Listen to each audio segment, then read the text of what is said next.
Assalamualaikum and hello, my name is Afifah binti Ahmad Niza. I will talk about the facts of this case.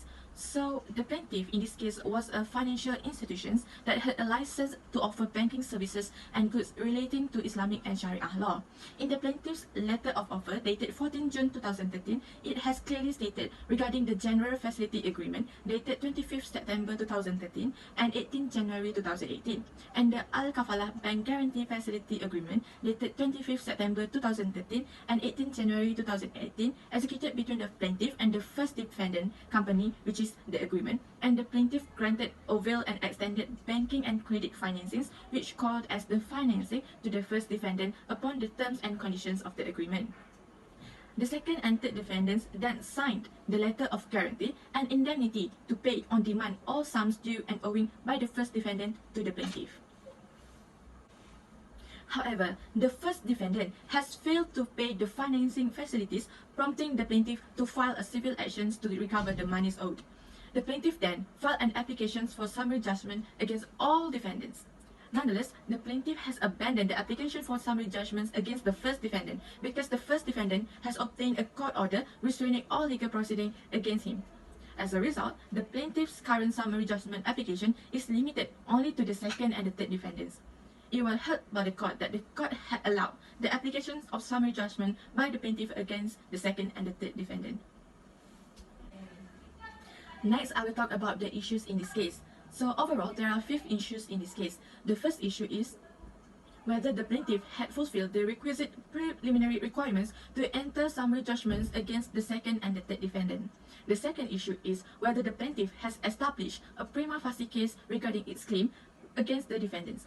The third issue is whether the defendants had the defense to the plaintiff's claim.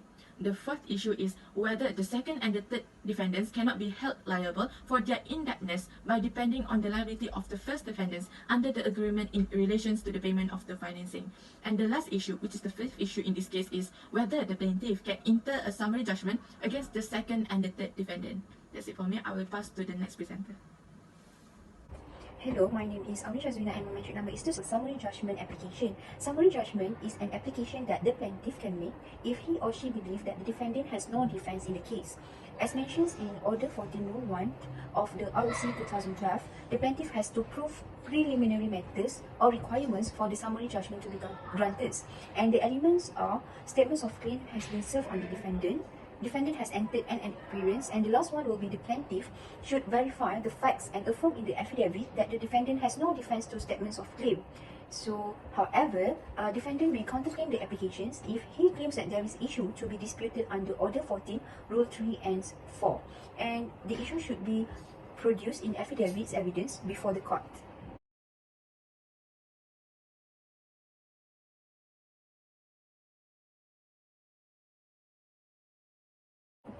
The contentions of triable issues by defense satisfy the court that for some other reason to be a trial, namely there are circumstances that ought to be investigated by the courts. So on the other hand, the case of Bank Negara Malaysia against Muhammad Ismail highlights 2 principles that can assist the court to grant summary judgment for the plaintiff. So there are 2 important steps, namely the first one, the court should identify the issue presented by the defendant in the affidavit evidence, and the last one will be the court have to determine whether the issue is triable or not. So to determine whether the issue is triable, it will depend solely on the facts and the law arising from each case disclosed in affidavit evidence before the courts. So what we can conclude in these sections and cases is that summary judgment may be granted to the plaintiff if the court finds that there is no issue can be raised by the defendants. But if there is issue and the issue is disputed and triable, then the court will strike out the application for summary judgment.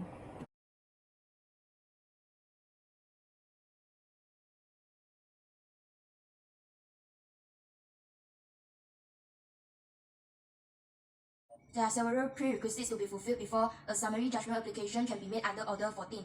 The requirements under Order 14 Rule 1 are that a statement of claim has been served to the defendant and the defendant has entered an appearance. Referring to Rule 2, and in this case, the plaintiff application was supported by an affidavit enclosure 14. The plaintiff has verified the facts on which the statement of claim is based. The plaintiff has also affirmed his belief that the sum claim is due and payable and that the defendants have no defense to the claim made against them. The plaintiff has fulfilled the requisite preliminary requirement. Upon the fulfillment of the requirements, the burden shifts on the defendants to prove under Order 14, Rule 3 and 4. The defendants did not at Affidavit and Closure 15 specifically admitted related to the unconditional and irrevocable guarantees executed by second and third defendants, but at Para 8 of the Statement of Defense admitted Paras 10 and 11 of the plaintiff's statement of claim which related to these facts. The defendants are bound by their pleadings despite no specific admission by them. The defendants in Statement of Defense did challenge the legality, validity and enforcement of the agreement and guarantees, but they did not raise these allegations of illegality, invalidity, and unenforceability as triable issues to resist the plaintiff's summary judgment application. Moreover, the defendants have no defense against the claim made by the plaintiff because of their own admission. It is also important to note that the first defendant's financial position and OCBC Bank's action in requesting the facilities granted by it to the first defendant is not a defense as well as a triable issue. So in the case of Din Line and KTS Berhad, the conflict began when the Din Line wrote a letter to the Chief Judge of Sabah and Sarawak requesting their case to be heard by a judge who is not originated from Cebu, and especially Stephen Chung, as they believe Stephen Chung has a personal relationship with the parties. Then, the respondent filed a separate suit against the appellant as they believe the letter has an impugned word which is defamatory in nature. So they served a writ and statement of claim by way of personal service to the appellant, but appellant refused to sign the copy of writ. As a result of non-appearance on part of the appellant, therefore, the respondent made an application to the court for judgment in default. And 2 years later, the appellant made an application to set aside the judgment in default. However, his claim has been dismissed. And dissatisfied with this decision, therefore, he filed the present appeal. The issue in this case is whether the decision of the High Court concerning the judgment in default of appearance is regular or irregular. In general, when the defendant failed to enter into an appearance, so the plaintiff can apply to the court for judgment in default of appearance without need to go for full trial based on Order 13 of ROC. The claim for this application must fall under Rule 1 to Rule 4 of ROC. Based on the case of Syarikat Juseng, it said that the application for judgment in default of appearance must fall under this claim to make sure that the plaintiff can apply for final or interlocutory judgment. If plaintiff claim does not fall under Rule 1 to Rule 4 of ROC, therefore, the plaintiff need to apply for the court leave first before he made an application for judgment in default of appearance based on Order 13 Rule 6 of ROC. In the case of Layoknan, Gopal Sriram judge held that the defendant has a right to not defend his claim when he believes he has no defense on the question of liability. So, it is a plaintiff's liability to prove before the court his statement of claim that the case is a fit for the grant of relief. This is because when there is no compliance with this Order 13 Rule 6, therefore, it will cause injustice to the defendant. If plaintiff fails to comply with Order 13 Rule 6, therefore, based on Order 13 Rule 8, the court can set aside the judgment because there is irregular in obtaining the judgment. Because irregular judgment means there is a procedural error where the plaintiff failed to comply with the procedure under the ROC. And in the case of Tun Haji Ahmad, it gives an absolute discretion for the court to set aside the judgment where he believes is just to do so. Now, moving on to the analysis on application of civil procedures. So, in this case, it is actually a separate suit filed by the respondent based on the civil action initially taken by the appellant. So, this suit is actually regarding defamation matters, which was brought up as a result from the letter sent by the appellant to the Chief Judge of Sabah and Sarawak, which was allegedly to be defamatory in nature. So, they requested the case to be heard by a judge who is not originated from Cebu, as they believe that the judge has a personal relationship with the parties. So, this shows that when one party has been sued by another party, so the party who has been sued can actually file for another suit or a separate suit for another cause of action. So in civil procedure, the first step to be taken in order to sue another party is to serve a writ of summons and statement of claim. This is what is referred to as service of documents, which is very important to let the other party know that a lawsuit is going to happen.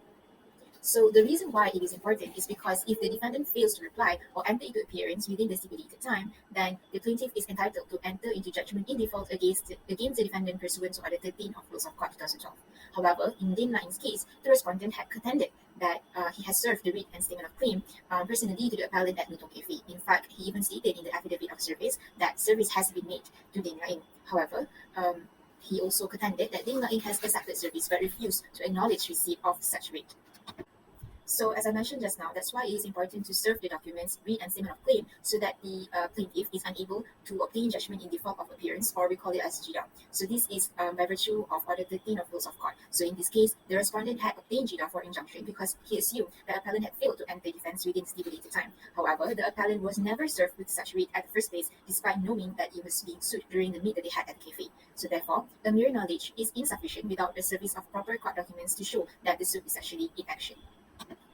Subsequently, when the respondent had obtained JIDA against the appellant then filed a notice of application to set aside the judgment in default of appearance as provided under Order 13 Rule 8, which gives discretion for the court to set aside the state judgment. Also, Order 42 Rule 13 states that a party intending to set aside the order shall make an application to the court and serve it on the party who has obtained the judgment within 30 days after the judgment has been made. So, however, in this case, it is ambiguous as to whether this order is used or not.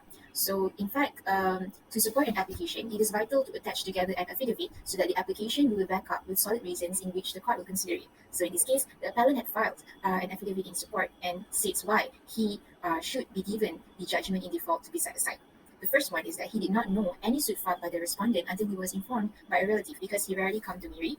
Number two, his lawyer also said that no court document had been given to him. Number three, the appellant mentioned that even though he knew the respondent and had dinner together when he was informed of the suit, but he was never shown any court documents. Therefore, he denied having been personally served with a service of copy of writ and statement of claim as reported by the respondent.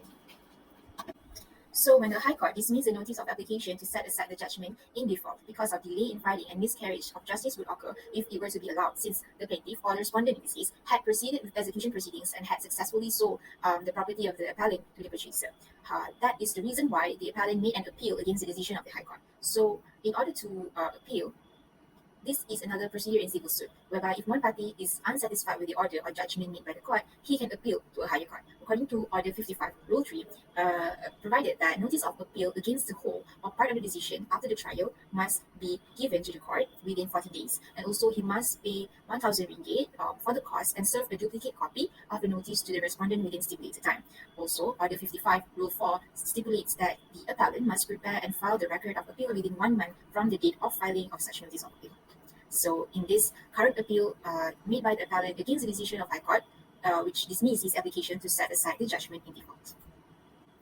In this appeal, the court is actually scrutinizing whether the judgment in default entered by the respondent is regular or irregular one. This is because if it is found to be irregular, such judgment is ought to be set aside by the court by virtue of Anlabi and another and Pretorius case. So the claim for JIDA actually should fall within Order 13, Rule 1 until 4, but the respondent claim for a mixed claim under Order 13, Rule 6, which requires a leave of court. The claim that he made was for injunction and damages to be assessed. So, however, the respondent had failed to make any application for leave to enter judgment against the appellant. That's why the JIDA entered was irregular in nature and ought to be set aside. As a result, the Court of Appeal allowed the appeal with cause and set aside the order made by the High Court. So, the grounds for such decision is because the respondent claim is not within the Order 13, Rule 1 until 4, and he fails to comply with Order 13, Rule 6. So, since it is irregular, the delay by the appellant is not fatal to the application. And respondent also tried to circumvent by not adhering to the procedure to obtain judgment under Order 29, Rules of Court, that actually provides for a specific procedure for injunction. Therefore, the JIDA entered by the respondent is bad in law and ought to be set aside since he did not adhere to the Order 13, Rule 6 of Rules of Court. In conclusion, the appeal is allowed unanimously with cause by the Court of Appeal and the order by the High Court is set aside. All in all, it can be seen that the procedure stipulated under Rules of Court must be followed by the parties who wish to make an application with regard to any matter.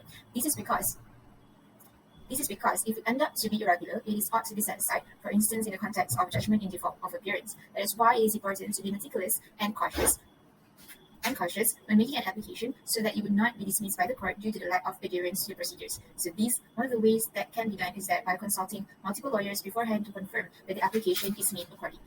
That is all from us. Thank you.